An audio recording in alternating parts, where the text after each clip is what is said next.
পুলিশের হাত কাঁপেনি, হাত কাঁপছে মমতা ব্যানার্জির। মমতা ব্যানার্জির অনেক গোপনীয় কথা, গোপনীয় ডিলিং কেষ্ট জানেন। সেই কারণে মুখ্যমন্ত্রীর আদেশ ছাড়া অনুব্রতকে জেলে ঢোকানো হচ্ছে না। আপনারা নিশ্চিত থাকুন, কেষ্টকে জেলে ঢোকানো হবে না। অনুব্রতকে নিয়ে বিস্ফোরক মন্তব্য বিজেপি নেত্রীর। বলছেন মমতা ব্যানার্জির অনেক গোপনীয় কথা, গোপনীয় ডিলিং কেষ্ট জানেন, তাই তিনি অনুব্রতকে জেলে ঢোকাচ্ছেন না। কি ভয়ানক মন্তব্য একবার ভাবুন। সম্প্রতি অনুব্রত মণ্ডল বোলপুর থানার আইসি লিটন হালদারকে গালিগালাজ করেছেন এবং সেই অডিও ভাইরাল হয়েছে সোশ্যাল মিডিয়ায়। এরপরই সোশ্যাল মিডিয়ায় সেই কথোপকথনের অডিও ক্লিপ ছড়িয়ে পড়তেই তা হু হু করে মানুষের মধ্যে আলোড়ন সৃষ্টি করে। যে অডিও ক্লিপকে ঘিরে শোরগোল পড়ে যায় রাজ্য রাজনীতি এবং পুলিশ মহলে। এরপরে যদিও নিজের এই কাজের জন্য প্রকাশ্যে ক্ষমাও চান অনুব্রত মণ্ডল। এবার সেই অনুব্রত মণ্ডল ও রাজ্যের মুখ্যমন্ত্রীর বিরুদ্ধে বিস্ফোরক মন্তব্য করলেন বিজেপি নেত্রী অগ্নিমিত্রা পাল। তিনি বলেন, পুলিশের হাত কাঁপেনি, হাত কাঁপছে মমতা ব্যানার্জির। মমতা ব্যানার্জির অনেক গোপনীয় কথা, গোপনীয় ডিলিং কেষ্ট জানেন। সেই কারণে মুখ্যমন্ত্রীর আদেশ ছাড়া অনুব্রতকে জেলে ঢোকানো হচ্ছে না। আপনারা নিশ্চিত থাকুন, কেষ্টকে জেলে ঢোকানো হবে না। এরপর হয়তো কোভিডের সার্টিফিকেট নিয়ে আসবে, বলবে কোভিড হয়েছে। এরাই তো 26-এ বোমাবাজি, বুথ রিগিং করবে। তাই মুখ্যমন্ত্রীকে এদের হাতে রাখতে হবে। সুতরাং অনুব্রতকে জেলে ঢোকানো হবে না। অগ্নিমিত্রা পাল দলীয় কার্যালয়ে কি অভিযোগ করেছেন শুনুন। পুলিশের হাত কাঁপেনি, হাত কাঁপছে মমতা বন্দ্যোপাধ্যায়ের। কারণ মমতা বন্দ্যোপাধ্যায়ের অনেক গোপনীয় কথা, গোপনীয় ডিলিংস, এগুলো আমাদের কেষ্ট জানে। সেই কারণে মুখ্যমন্ত্রীর আদেশ ছাড়া, নির্দেশ ছাড়া পুলিশ মন্ত্রী, মুখ্যমন্ত্রীর পুলিশ একটা ক্রিমিনাল, একটা বজ্জাত, একটা লম্পট, যে লুম্পেন রাজ শুরু করেছে মুখ্যমন্ত্রী, ওটা আমাদের দিয়েছেন পশ্চিমবঙ্গকে, লুম্পেন রাজ। সেই কারণে তার নির্দেশে আজকে কেষ্টকে, অনুব্রতকে জেলে ঢোকানো হচ্ছে না। আপনারা নিশ্চিন্ত থাকুন, কেষ্টকে জেলে ঢোকানো হবে না। এরপর হয়তো একটা কোভিডের সার্টিফিকেট নিয়ে আসবে যে কোভিড হয়েছে। কারণ এই লুম্পেনরাই তো 26-এর বুথ রিগিং, বোমাবাজি, থ্রেট কালচার, মানুষকে গিয়ে ভয় দেখানো, এই গুন্ডারাই তো করবে। মুখ্যমন্ত্রীকে তো এদের হাতে রাখতে হবে, তাই না? সুতরাং অনুব্রতকে জেলে ঢোকানো হবে না। দেখুন, পশ্চিমবঙ্গে তৃণমূলে ঝান্ডা ধরলে আপনার জন্য একরকমের নিয়ম, আপনি মুসলমান হলে একরকমের নিয়ম, আর সাধারণ মানুষ, স্পেশালি হিন্দু বা খ্রিস্টান বা শিখ যদি হন, তাহলে একরকমের নিয়ম। এখানে এই ডক্টর হিটলার, তিনি দুরকম কাজের জন্যেই দুটো দায়িত্ব সামলাচ্ছেন। সেখানে অনুব্রতর প্রেসক্রিপশন এবং সার্টিফিকেটও উনি দিয়ে দিচ্ছেন।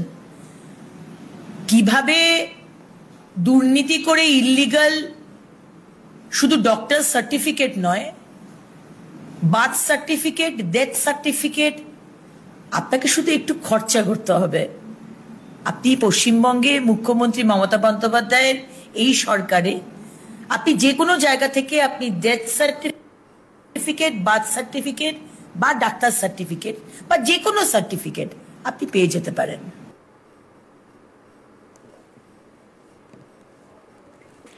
একই সঙ্গে অগ্নিমিত্রা পাল বলেন, বিধানসভা নির্বাচন আসতে আর 8 মাস বাকি। আমি যখন বাই ইলেকশন লড়েছিলাম আসানসোলে, ইলেকশনে অনুব্রতকে বীরভূম থেকে তুলে নিয়ে গিয়ে আসানসোলে আনা হয়েছিল। হঠাৎ কেন অনুব্রত আসানসোলে গেলেন? পুরোটাই হলো থ্রেট কালচার। তাই অর্থনৈতিক ও গুন্ডামি দুটোর জন্যই মুখ্যমন্ত্রী অনুব্রতর বিরুদ্ধে পদক্ষেপ নিতে 10 বার ভাবছেন। কি বলেছেন অগ্নিমিত্রা, শোনাবো আপনাদের। অর্থনৈতিক যোগাযোগ নিশ্চয়ই আছে। মুখ্যমন্ত্রীর কিছু অর্থনৈতিক ডিলিংস আমার ধারণা অনুব্রত জানে, এবং আমি দুয়ে দুয়ে 4 করছি, কারণ ইডি বলেছিল যে গরু পাচারের টাকা কালীঘাটে যায়। কালীঘাটে কোথায় যায় আমরা জানতে চাইব। এবং তার সাথে থ্রেট কালচার। আর 8 মাস বাকি অ্যাসেম্বলি ইলেকশন। ডিসেম্বরের পরে আর কোনো কাজ হবে না, 8 মাস আমি ধরছি। 26-এ বীরভূমে এবং বীরভূমের আশেপাশে আমি যখন ইলেকশন লড়েছিলাম, বাই ইলেকশন, আসানসোলের বাই ইলেকশনে অনুব্রতকে বীরভূম থেকে নিয়ে যাওয়া হয়েছিল। কেন হঠাৎ অনুব্রত আসানসোলে গেল কেন? এই পুরোটাই হচ্ছে থ্রেট কালচার, বোমাবাজি, গুন্ডাগার্দি, মানুষকে ভয় দেখানো। তাই অর্থনৈতিক এবং গুন্ডাগার্দি দুটোর জন্যই অনুব্রতর ওপর কোনো অ্যাকশন নিতে মুখ্যমন্ত্রী 10 বার ভাবছেন। চুটকো চাটকা, ওই যে বলেছেন না, এটা তো চুটকো চাটকা, মেয়র সাহেব বলেছিলেন, এটা চুটকা চাটকা একটা ইস্যু। মা বোনকে অশ্রাব্য ভাষায় গালি দিয়ে বিছানায় আসার যে আমন্ত্রণ, এটা ওনার কাছে চুটকো চাটকা। আমি আশা করব ওনার পরিবারের কাউকে যদি এই কথা বলা হয়, উনি কি একই সময় ওই কথা বলবেন? বা আমি অবাক হয়ে যাই, রাজীব কুমার ডিজি পুলিশ, তাকে বলা হচ্ছে, তারপরেও তাদের কোনো অ্যাকশন নেই। রাজীব কুমার, আপনি কি আপনার পদ, আপনার পজিশন, আপনার আগামী দিনের প্রমোশন বা চাকরিটা রাখা, তার জন্য চুপ করে আছেন?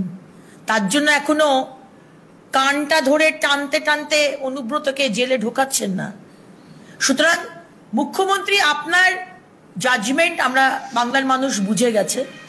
ওই নিচে ছোটখাটো উইচিংড়েদের সাসপেন্ড করে বাংলার মানুষকে আপনি শান্ত করতে চাইছেন, কিন্তু আমরা আপনার এই সাসপেনশনে আমাদের মন শান্ত হবে না।